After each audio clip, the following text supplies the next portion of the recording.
ভিডিওটা করতে বেশ পরিশ্রম এবং অনেক সময় ব্যয় করতে হয়েছে, কারণ 100টা কাঁঠাল গাছের ভিডিও করতে 100টা জায়গায় যাওয়া লাগছে। এটা একদম সহজ বিষয় না। তারপরেও ভিডিওটা করেছি আপনাদের দেখানোর জন্য। জায়গাটা হচ্ছে খুলনা বিভাগের ভিতর যশোর অঞ্চল। যশোর জেলার একটু উপজেলা হচ্ছে মনিরামপুর। মনিরামপুরের ভিতরে এই ভিডিওটা। অফিসের কাজে বিভিন্ন সময় বিভিন্ন জায়গায় যাওয়া লাগে, তখনই এক একটা জায়গার ভিডিও ধারণ করে লাস্টে একত্রিত করে তারপর আপনাদের সামনে উপস্থাপন করেছি। যশোরের মনিরামপুর অঞ্চলটা কিন্তু কাঁঠালের জন্য বিখ্যাত। এখানে প্রচুর প্রচুর কাঁঠাল হয়, কারণ এখানকার আবহাওয়া কাঁঠাল হওয়ার জন্য অনেক উপযোগী, যে কারণে এখানে কাঁঠালের ফলন অনেক বেশি। বলা চলে এবারে কাঁঠালের বাম্পার ফলন হয়েছে এখানে।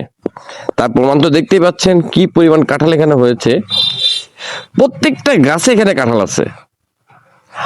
আর কাঁঠালের রকম হরেক রকম, ছোট বড়, আঁকা বেঁকা টেরা, আঁকা বেঁকা তেরা, সব রকমের কাঁঠাল এখানে আছে।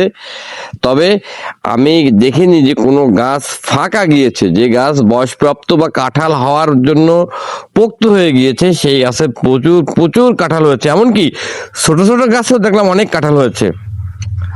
আর মানুষের সঙ্গে বা এখানকার জনগণের সঙ্গে আলাপ আলোচনা করে যেটা বুঝলাম, এরকম কাঁঠাল এখানে সব সময়ের জন্য হয়।